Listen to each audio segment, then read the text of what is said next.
First contact and desperate plea. The vast expanse of space had long been silent, save for the occasional whisper of cosmic radiation and the gentle hum of distant stars. But on that fateful day, humanity's greatest adventure began with a cry for help that echoed across the galaxy. In the command center of Earth's United Space Command, Admiral Elena Reyes stood before a holographic display, her weathered face illuminated by the soft blue glow of countless star systems. Her eyes, sharp and focused despite her years, zeroed in on a pulsing red dot at the edge of known space. "Play it again," she ordered, her voice carrying the weight of authority earned through decades of service.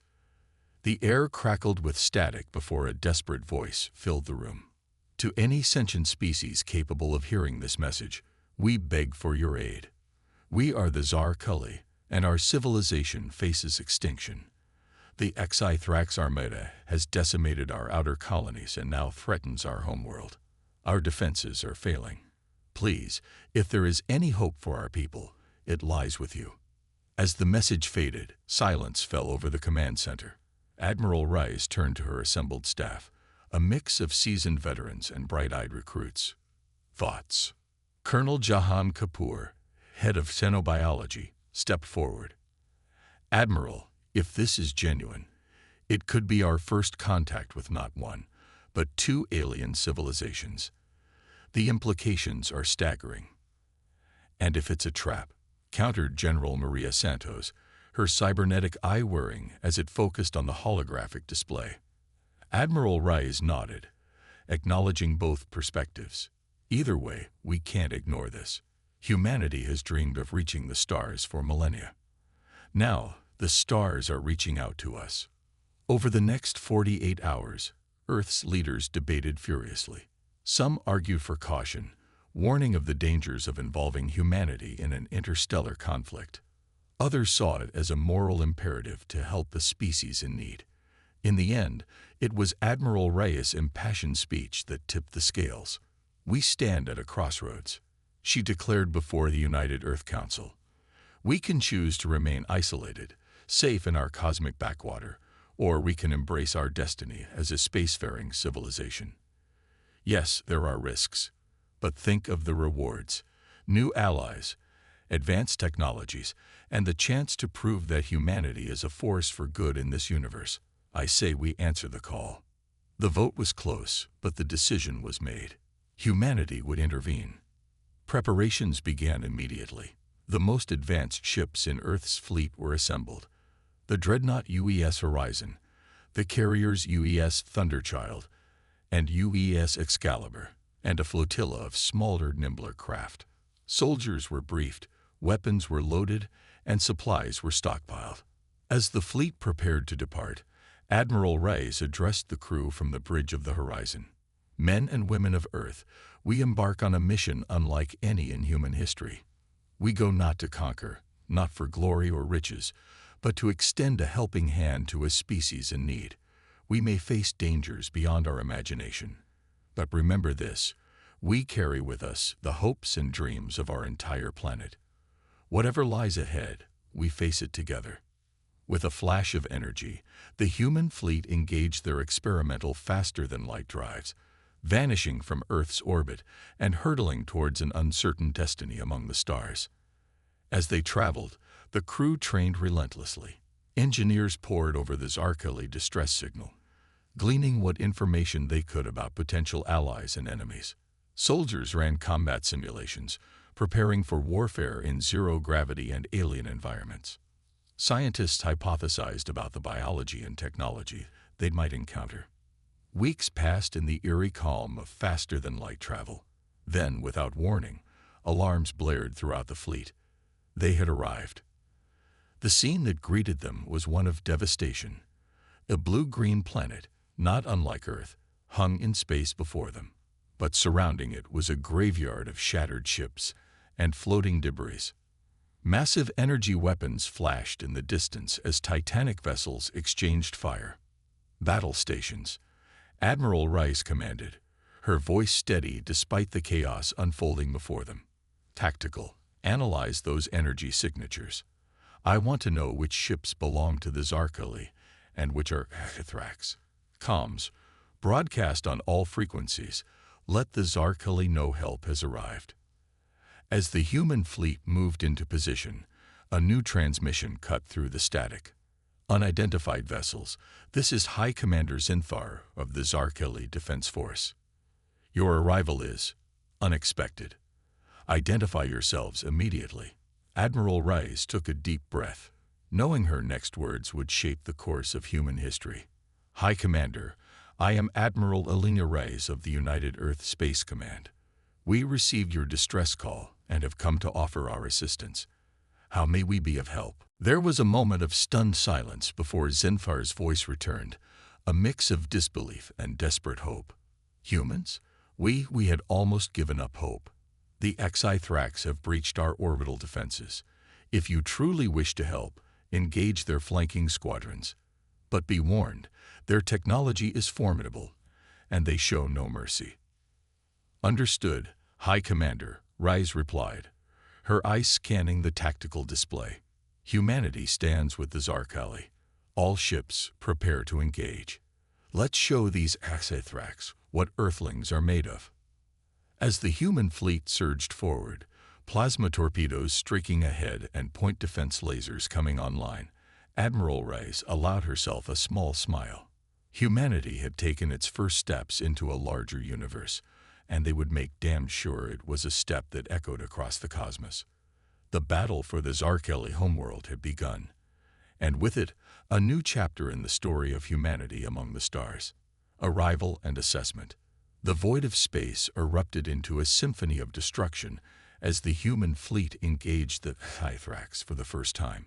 Admiral Rice watched from the bridge of the UES horizon as energy beams lanced across the battlefield, their ships dancing in a deadly ballet of precision maneuvers and devastating firepower. Status report.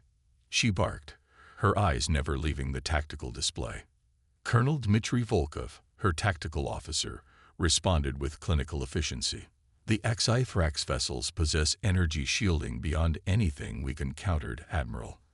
Our conventional weapons are having minimal effect. However, he added, a note of satisfaction creeping into his voice, they seem unprepared for our kinetic weaponry. The railguns on the Thunderchild have breached the shields of 2 enemy cruisers. Rice nodded, a plan already forming. Redirect all ships to focus fire on those breaches. Let's show them what good old-fashioned human ingenuity can do. As the battle raged, the true nature of the conflict began to reveal itself. The Xi-Thrax ships, while technologically superior in many ways, fought with a rigid, almost predictable strategy. In contrast, the human fleet employed rapidly changing tactics, keeping their enemy off balance. They're not used to adapting mid-battle, observed Captain Yuki Tanaka of the UES Excalibur. Every time we change our approach, there's a delay before they respond. We can use that. Admiral Rice agreed. All ships implement randomized attack pattern Omega. Keep them guessing. The tide of the battle slowly began to turn. Human ships darted between lumbering Xi-Thrax dreadnoughts, their more agile frames allowing them to exploit weaknesses in the alien formation. Meanwhile, the Zarkali, emboldened by the arrival of their unexpected allies, pressed their own attack with renewed vigor. As the immediate threat to the Zarkali homeworld was pushed back, Admiral Rice turned her attention to gathering intelligence. Launch recon drones, she ordered. I want a full assessment of the situation on the ground. The images that came back were sobering. Vast swathes of the Zarkali homeworld lay in ruins, its once gleaming cities reduced to smoldering craters. Millions of refugees huddled in underground shelters, their fate hanging in the balance. By all that's holy, whispered Dr. Amelia Chen, the fleet's chief cynobiologist, as she studied the footage. The level of devastation, it's almost beyond comprehension. Admiral Rice set her jaw, determination etched into every line of her face. Then we make sure it doesn't get any worse. Comms, get me a direct line to High Commander Zinthar. It's time we coordinated our efforts. The face that appeared on the view screen was a study in alien physiology.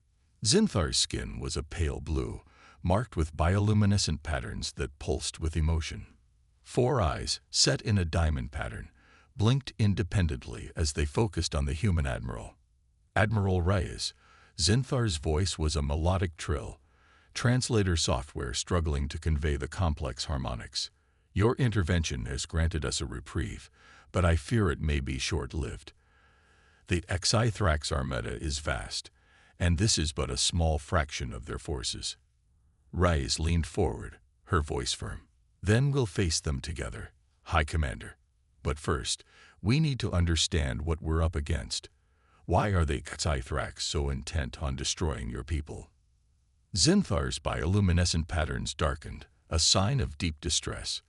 They are a species driven by a singular purpose, the acquisition of a substance we call quintessence.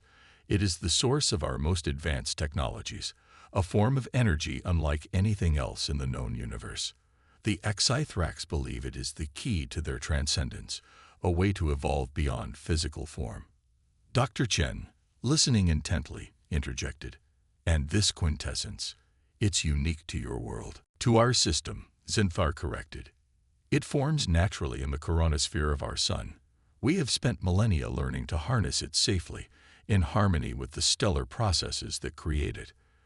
The Xithrax, they would strip our star bare, dooming not just our civilization, but our entire system. Admiral Reyes absorbed this information, her mind racing with the implications. Then our mission is clear. We not only need to drive the Xithrax from your world, but we must find a way to deny them access to this quintessence permanently. She turned to her assembled staff. I want options, people. Dr. Chen, work with the Zarkeli scientists. Learn everything you can about this quintessence. Colonel Volkov, analyze every second of combat footage. Find weaknesses in Xithrax tactics and technology. Captain Tanaka, you're our logistics expert. Figure out how we can sustain this fleet for an extended campaign. As her officers scrambled to their tasks, Reyes returned her attention to Zinthar. High Commander, I promise you this. Humanity will stand with the Zarkeli. We'll drive the Xithrax from your skies and ensure the safety of your people. But to do that, we need to work together. Are you ready for a crash course in human warfare? Zinthar's patterns shifted to a brighter hue, a gesture that the translator interpreted as fierce determination. Admiral Reyes, the Zarkeli have always been a peaceful people, but for the sake of our survival, we are ready to learn. Teach us, and together, we will show the Xithrax that the combined might of our civilizations is not to be underestimated. Over the next several days, a flurry of activity consumed both fleets. Human officers embedded with Zarkeli ships, teaching them the finer points of Earth military doctrine. In return, Zarkeli scientists shared their knowledge of quintessence technology, working alongside human engineers to integrate it into Earth weapon systems. The results were promising. Human ingenuity, combined with Zarkeli advanced science, produced innovations at a staggering pace. Shields were reinforced, weapons were enhanced, and new tactics were developed that leveraged the strengths of both species. But time was not on their side. Long-range sensors detected a massive Xithrax fleet assembling at the edge of the system. The enemy was preparing for a final, overwhelming assault. Admiral Reyes stood before a mixed crew of humans and Zarkeli, her voice carrying across the hangar bay of the UES horizon. We face a moment that will echo through history. The Xithrax think they come to claim victory, to strip this system of its lifeblood, and move on to their next conquest. But they don't understand what they're truly facing. She paused, her eyes sweeping across the assembled forces. They face not one civilization, but two, united in purpose. They face the indomitable spirit of the Zarkeli, a people who refuse to be extinguished. And they face humanity, a species that has clawed its way to the stars through sheer determination and grit. We may be outnumbered, she continued, her voice rising, but we are not outmatched. Every ship, every weapon, every soldier in this fleet carries with them the hopes and dreams of two worlds. And I promise you this, we will not go quietly. We will not surrender. We will stand, we will fight, and we will win. A roar of approval shook the hangar, a sound that transcended species and language. As the crews rushed to their stations, Admiral Rice allowed herself a moment of reflection. Humanity had come to the stars seeking adventure, seeking to prove itself worthy of a place among cosmic civilizations. Now they had found something far greater, a cause worth fighting for, and allies worth dying for. The final battle for the Zarkela system loomed, but whatever the outcome, the universe would never be the same again. The battle begins. The vastness of space seemed to hold its breath as the combined human Zarkeli fleet faced the oncoming Tithrax armada. The enemy ships emerged from faster-than-light travel in a dazzling display of power, their hulls gleaming with an otherworldly energy that spoke of technologies far beyond human understanding. Admiral Rice stood at the center of the Horizon's bridge, her posture rigid, eyes fixed on the tactical display. All ships, Battle Formation Delta, Zarkeli cruisers, take up flanking positions. Remember your training and trust in each other. The fleet moved with practiced precision, a testament to the intense preparation of the past days. Human ships, their hulls now shimmering with a faint blue glow from integrated quintessence technology, formed the vanguard. Zarkeli vessels, more organic in design, but newly outfitted with human-designed weapon systems, provided support. Tithrax fleet is launching fighters, reported Colonel Volkov, his voice tense. Hundreds of them, possibly thousands. Reyes nodded, having anticipated this. Launch our fighters, Reyes commanded. Thunderchild, Excalibur, deploy your squadrons. Let's show them what Earth's finest can do. Swarms of sleek human fighters erupted from the carriers, their engines blazing as they rocketed towards the incoming Tithrax swarm. At their helm was Commander Jack Harper, Earth's most decorated pilot. All wings, form up, Harper's voice crackled over the comms. Remember, these bastards are fast, but they're predictable. Use that against them. The space between the fleets erupted into a frenzy of light and motion as fighters clashed. Tithrax vessels, quick and agile, darted through the battlefield with unnatural precision. But the human pilots, their reflexes honed by years of training and now enhanced by quintessence-powered neural interfaces, were more than a match. Harper's fighter rolled and weaved through the chaos, his targeting systems locking onto enemy after enemy. Foxtrot Squadron, on me. We're punching a hole for the bombers. On the bridge of the Horizon, Admiral Rice watched the dogfight unfold with a mix of pride and concern. They're holding their own, she murmured, but we need to press our advantage. Tactical status on the main Tithrax fleet. Colonel Volkov's fingers danced across his console. Their dreadnoughts are advancing, Admiral. Energy readings are off the charts. They're charging their main weapons. Reyes' eyes narrowed.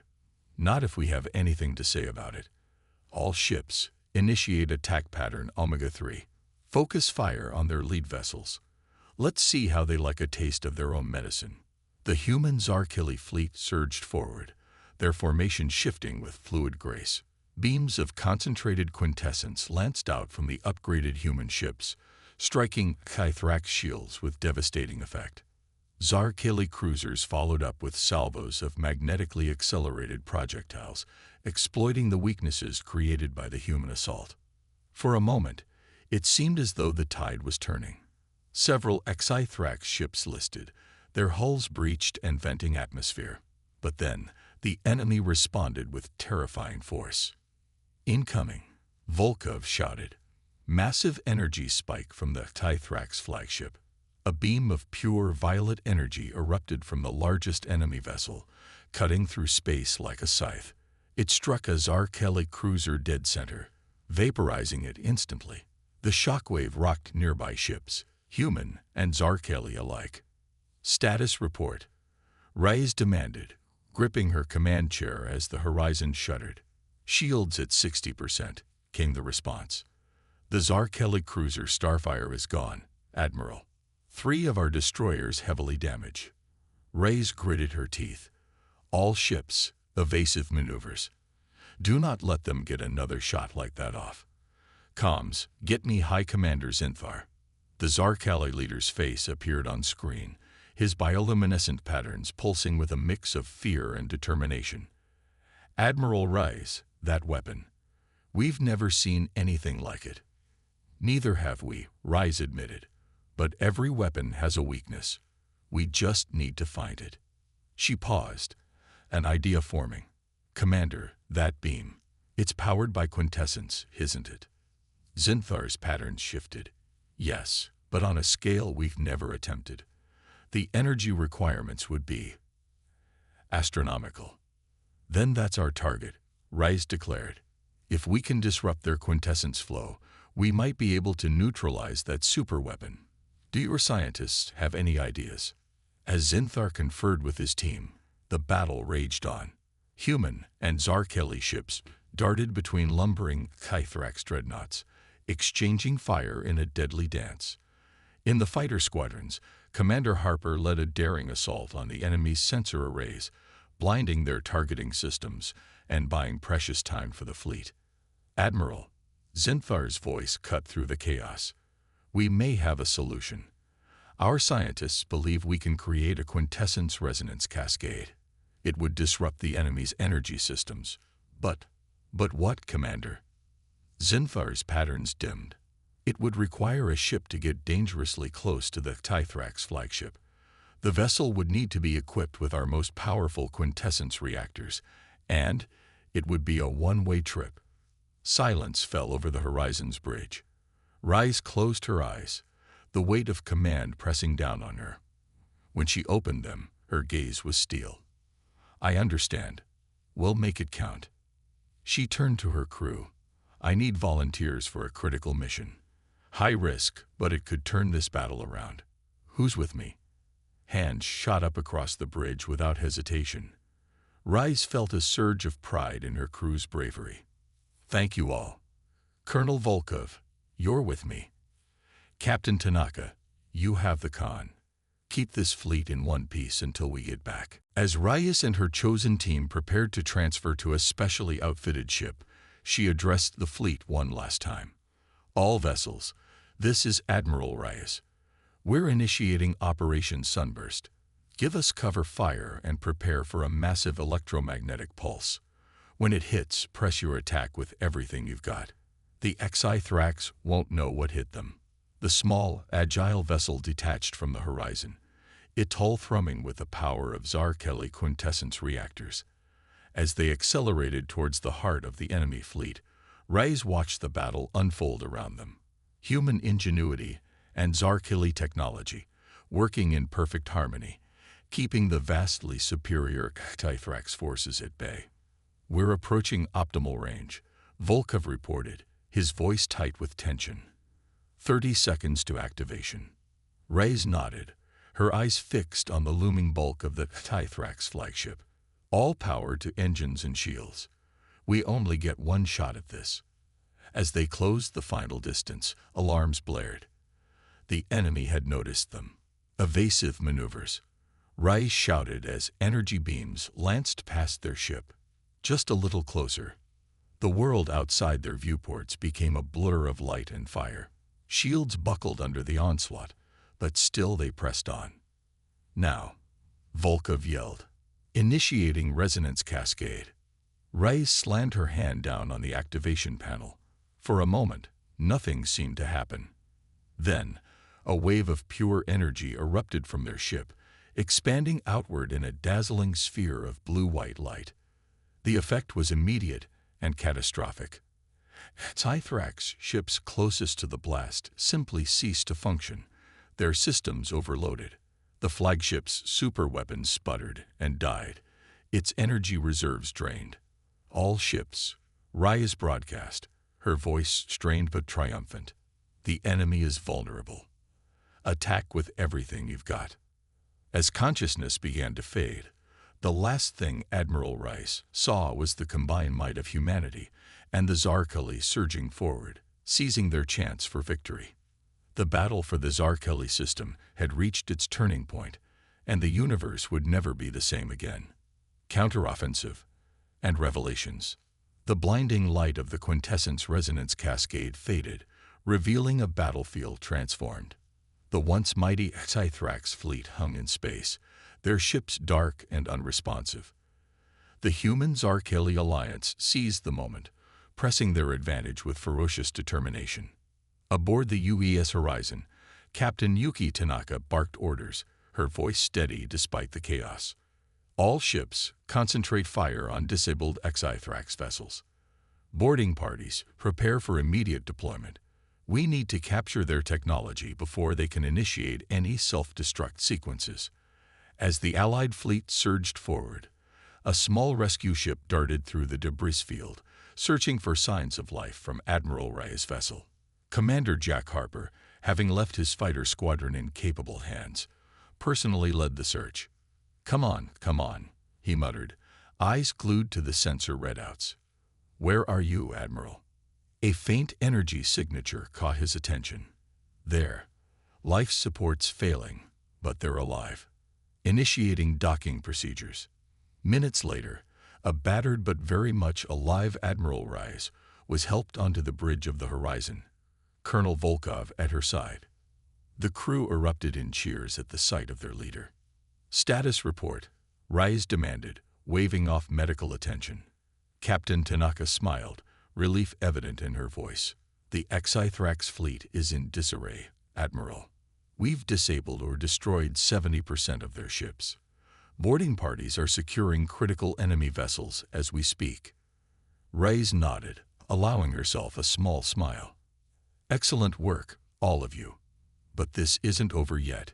We need to press our advantage while we have it. Comms, get me High Commander Zinthar."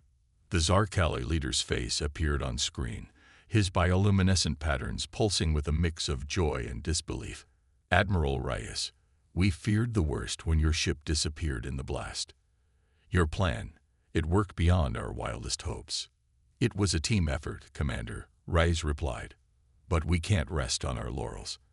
The Scythrax may be down, but they're far from out. We need to take the fight to them, push them out of your system entirely." Zinthar's patterns shifted to a determined blue. "Agreed.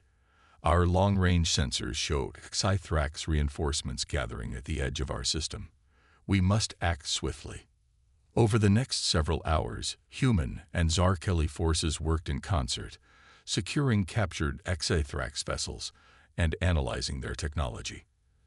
Dr. Amelia Chen led a team of xenobiologists and engineers in studying the alien systems, making breakthrough after breakthrough. "It's fascinating," she reported to Admiral Reyes. "The Scythrax ships are almost alive. Their systems are integrated with organic components in ways we've never seen before. And at the heart of it all is the quintessence technology." Reyes leaned in, intrigued. "What have you learned about their use of quintessence?" Dr. Chen's eyes lit up with excitement. "They're not just using it as an energy source, Admiral. They're trying to merge with it on a fundamental level. Our initial theories were right, that Scythrax are seeking transcendence, a way to evolve beyond physical form. But at what cost?" Reyes mused. "They're willing to destroy entire civilizations for this goal. There has to be another way." As if in answer to her thoughts, an alert sounded. "Admiral," a communications officer called out, "we're picking up a transmission from one of the captured Scythrax ships. It's asking to speak with you specifically." Reyes exchanged glances with her senior staff. "Put it through." The view screen flickered to life, revealing a sight that took even the seasoned admiral aback. The Scythrax was a being of energy more than matter, its form shifting and pulsing with an inner light that hurt to look at directly. "Greetings, Admiral Reyes of Earth," the being spoke, its voice resonating oddly in the air.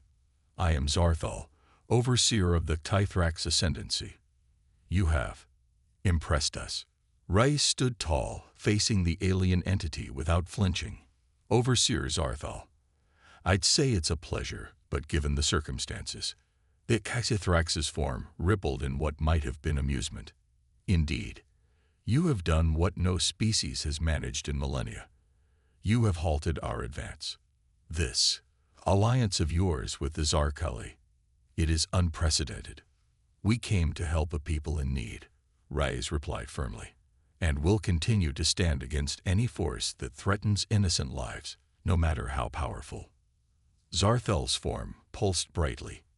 Noble sentiments, but you do not understand the stakes. Admiral, the quintessence is not merely a source of power. It is the key to the next stage of evolution, a way to transcend the limitations of physical existence. Rais frowned. At the cost of entire civilizations, there has to be another way. Perhaps, Zarthel conceded.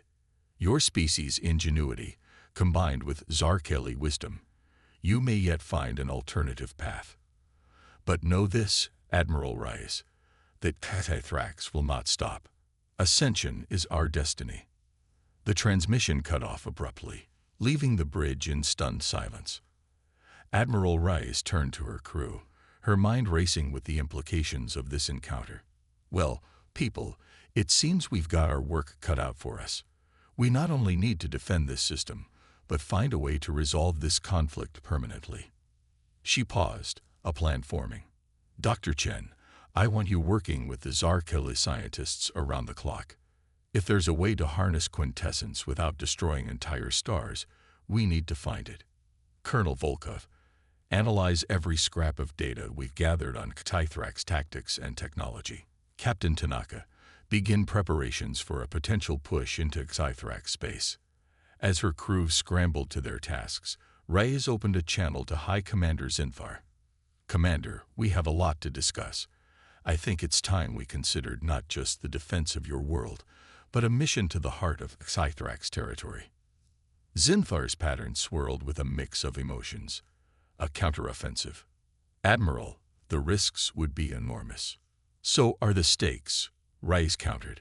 But together, I believe we can find a solution that doesn't end in the annihilation of either side. As plans were laid and preparations made, a sense of purpose filled both human and Zarkeli forces. They had won a great victory, but the true test was yet to come. The fate of not just one civilization, but potentially all sentient life in the galaxy, hung in the balance. The next phase of the war was about to begin, and with it, a journey that would challenge everything they thought they knew about the universe and their place in it. The Last Stand and New Horizons. The combined fleet of human and Zarkeli ships hung in the inky void of space, a silent armada poised on the edge of history. Before them loomed the heart of Caxithrax space, a massive Dyson sphere encasing a blue Hypergent star, its surface writhing with energy that defied comprehension. On the bridge of the UES horizon, now bearing scars from countless battles, Admiral Elena Rais stood with her hands clasped behind her back. Beside her, High Commander Zinfar's bioluminescent patterns pulsed with a mix of awe and trepidation. By the eternal stars, Zinfar breathed, his translator struggling to convey the depth of emotion in his voice. We knew their technology was advanced. But this, Rais nodded grimly. A civilization capable of building on this scale, it's almost beyond imagination. She turned to her science officer. Dr. Chen, what are we looking at? Dr. Amelia Chen's eyes were wide as she studied the readings flooding her console. It's a quintessence harvester, Admiral, on a scale we never thought possible. They're not just collecting energy from the star, they're fundamentally altering its nature. And if they succeed, Rais pressed. Chen's voice was grim. Based on our calculations, they could trigger a chain reaction, not just in this star, but potentially across the entire galaxy. It would rewrite the very fabric of space-time. A heavy silence fell over the bridge. The true scope of the Caxithrax's ambitions was finally clear, and the stakes could not be higher. Rais squared her shoulders, her voice steady as she addressed the fleet. All ships, this is Admiral Rais. You've all been briefed on the mission, but I want to make one thing clear. What we do here today will echo through history. We're not just fighting for the Zarkali or for Earth. We're fighting for the right of all species to choose their own destiny." She paused, letting her words sink in. The Xithrax believe that transcendence can only be achieved through the destruction of countless civilizations. "We're here to rise," continued, her voice carrying across the comms to every ship in the fleet. "We're here to prove them wrong. To show that true advancement comes not from the subjugation of others, but from cooperation and mutual understanding. Today we make our stand.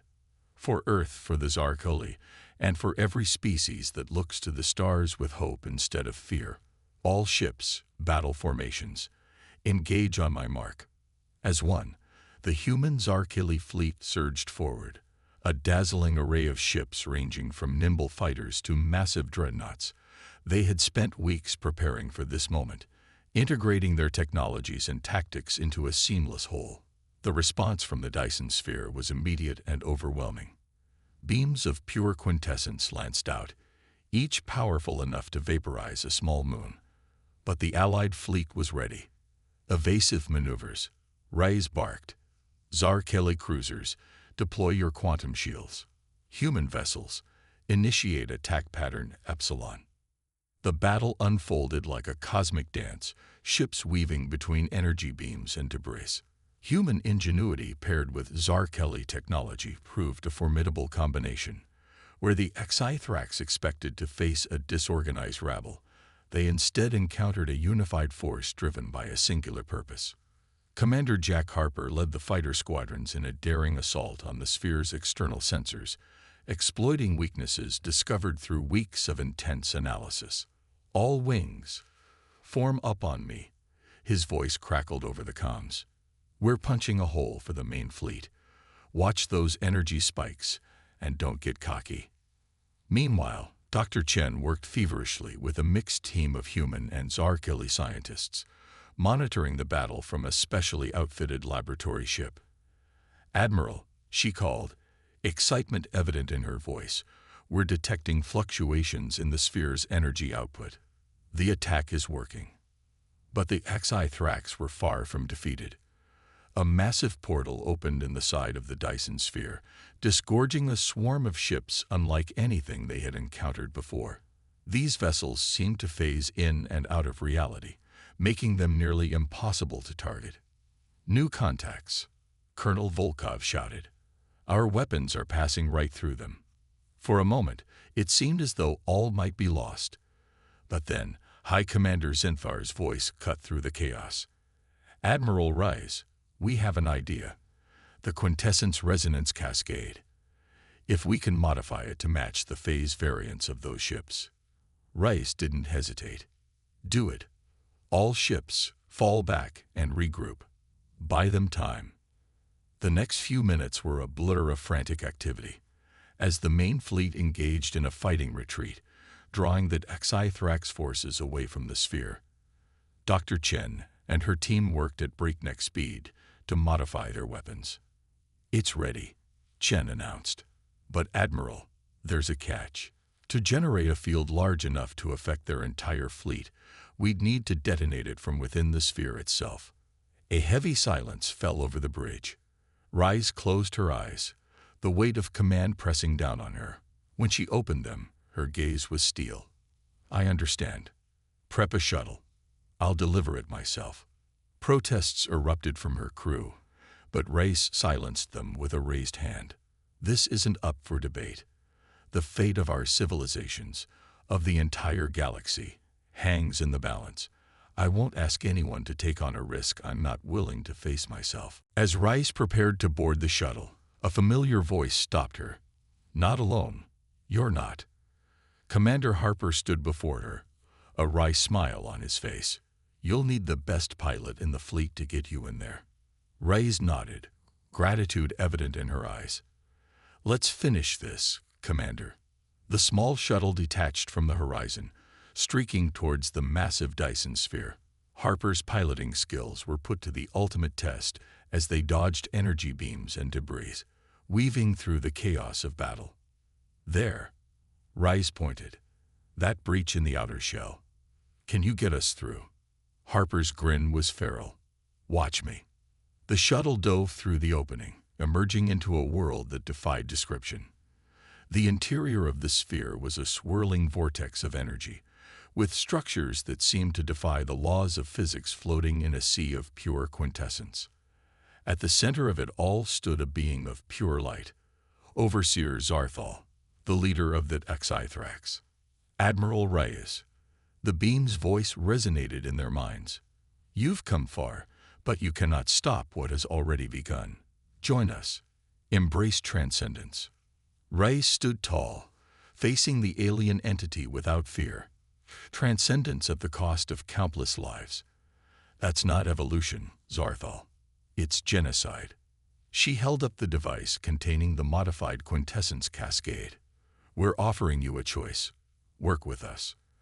Find a way to harness this power that doesn't require the destruction of entire civilizations or face the consequences of your actions." For a moment, the being seemed to waver.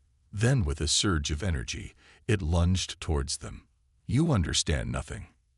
"Now, Harper," Reyes yelled. Commander Harper slammed his hand down on the activation panel. The world exploded into light. When the energy faded, Reyes found herself back on the bridge of the horizon, surrounded by her bewildered crew. Harper stood beside her, looking equally confused. What happened?" Captain Tanaka asked, her voice shaky. Before Reyes could respond, the view screen flickered to life. The image of Overseer Zarthal appeared, but changed. The being of pure energy now seemed more solid, more defined.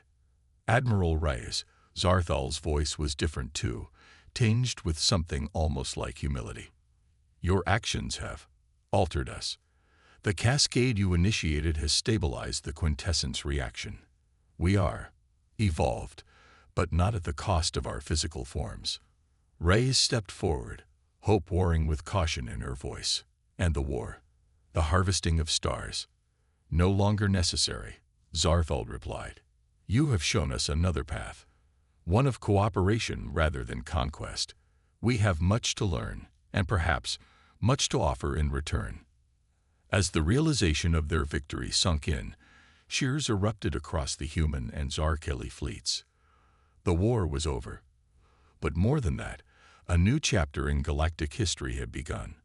In the days that followed, representatives from Earth, the Zarkeli, and the transformed Exethrax met to forge a new alliance. The combined scientific knowledge of three advanced civilizations promised breakthroughs that would benefit all. Admiral Elena Reyes stood on the observation deck of the horizon, gazing out at the stars. High Commander Zenthar joined her, his patterns glowing with contentment. "What do you see, Admiral?" he asked. Reyes smiled, an expression of wonder and determination on her face. "The future, Commander. A galaxy of possibilities, waiting to be explored, together." As the horizon prepared to return to Earth, carrying news of their incredible journey, Reyes couldn't help but feel a sense of pride. Humanity had taken its first steps into a larger universe, and they had done so not with conquest, but with compassion and ingenuity. The stars, once cold and distant, now beckoned with the promise of new horizons, new allies, and adventures beyond imagining.